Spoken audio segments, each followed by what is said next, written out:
The officer walks up to your window, asks if you've been drinking, and then requests that you take some tests, a breathalyzer, field sobriety. And if you lived in Florida for a while, you've probably heard the same advice countless times. Never blow, just refuse the test. For years, people believed that refusing the breathalyzer was actually the smarter option, because while you would lose your license, you wouldn't be giving the police evidence they could use against you in court. That advice might have worked years ago. Today, it could leave you with a criminal record, even if you weren't under the influence. That's because Florida's DUI laws changed dramatically, and most drivers have no idea just how serious those changes are. I'm Danny Izquierdo, a criminal defense attorney here in Florida, and in this video, I'm going to explain exactly what changed under Florida's new DUI law and why refusing a breath test is no longer the loophole it once was, and what every driver should know before they ever find themselves pulled over. Understanding these changes now could save you from making a decision that has life-changing consequences later. The advice everyone used to give is now wrong. For decades, refusing a breathalyzer test wasn't considered a crime if it was your first time. If you refused, the Department of Highway Safety and Motor Vehicles would simply suspend your license, and while that created plenty of headaches, the refusal itself wasn't a criminal offense. Many people began treating refusal as a strategy. Friends told friends, family members repeated it. It became one of those pieces of advice that spread through backyard barbecues, sports bars, and neighborhood conversations. The problem is that the law has changed, but the advice hasn't. Many Florida drivers are still relying on outdated information without realizing that the consequences to that first refusal are now completely different. Refusing the test is now a criminal offense, even if it's the first time. And that's one of the biggest changes under Trenton's law.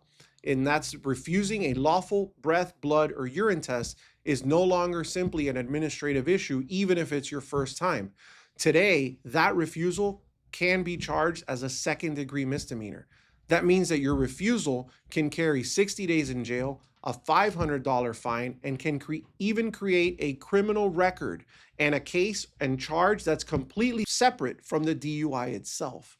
And that is very significant because you're no longer just facing one legal issue, and that's being your first DUI. You're now also facing a separate legal issue for refusing a breath test. How these cases were handled years ago is different to how they're handled today. Here's what surprises most drivers. Let's say an officer believes you're impaired and asks you to take a breath test. You remember the old advice and decide to refuse because you think it's protecting you. Later, the prosecutor reviews the evidence and realizes there isn't enough proof to convict you of DUI. Maybe your driving wasn't erratic. Maybe your field sobriety exercises didn't clearly indicate impairment, or the overall evidence just isn't strong enough. Under the old system, that might have been the end of the case. Home run.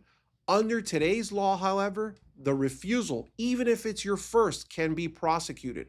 In other words, you could successfully beat the DUI charge and still leave court with a criminal conviction simply because you refused the test. That's a scenario many Florida drivers never imagined. And now that is a very real possibility. While the penalties became much more severe for drivers, the law also created new responsibilities for law enforcement. See, before requesting a breath, blood, or urine test, officers must properly explain the consequences of refusing. Specifically, they must advise you that a refusal is now a criminal offense, not simply something that results in a suspended driver's license or used as consciousness of guilt. This matters because the procedure is everything in criminal cases. If the officer fails to properly read to you the implied consent warning, leaves out important information, or uses outdated language, that mistake could become a critical issue in your defense. See, when our firm handles DUI cases, we carefully review body camera footage, dash camera video, police reports, and every interaction that occurred during the traffic stop.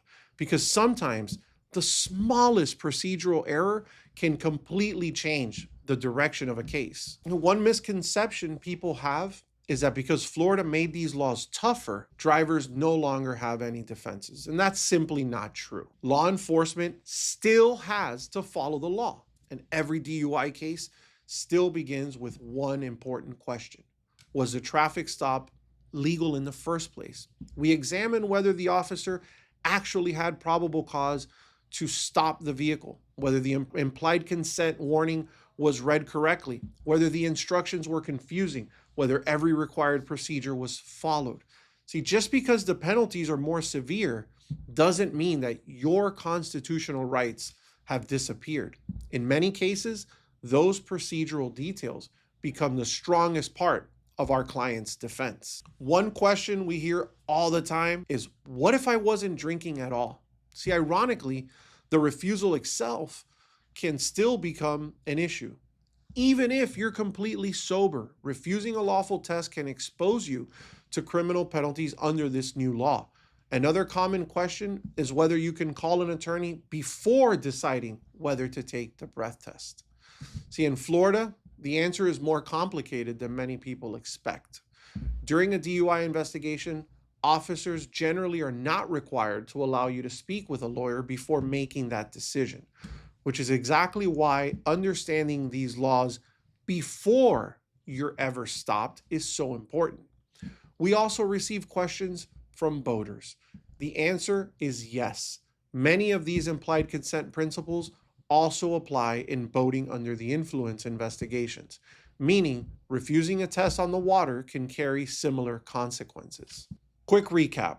The biggest takeaway from this video is simple. The old advice to just refuse the breathalyzer is no longer good advice in Florida. Under the new law, refusing a lawful chemical test can become its own criminal offense, separate from any DUI charge. That means you could potentially face criminal penalties even if prosecutors are unable to prove you were driving under the influence. At the same time, officers must still follow strict legal procedures, and those procedures can make all the difference when defending a DUI case if you know where to look and what you're looking for. What to do next if you're ever pulled over? Remain calm, be respectful, and avoid making decisions based on outdated legal advice you've heard over the years. Every investigation is different, and every DUI case depends on its own facts. If you've already been arrested or you're facing DUI or refusal charges, speak to an experienced criminal defense attorney as soon as possible. The earlier your case is reviewed, the more opportunities there may be to identify legal issues and protect your rights. If you found this video helpful, make sure to subscribe because Florida criminal laws continue to change. And every week we break them down in plain English so you know exactly how they can affect you.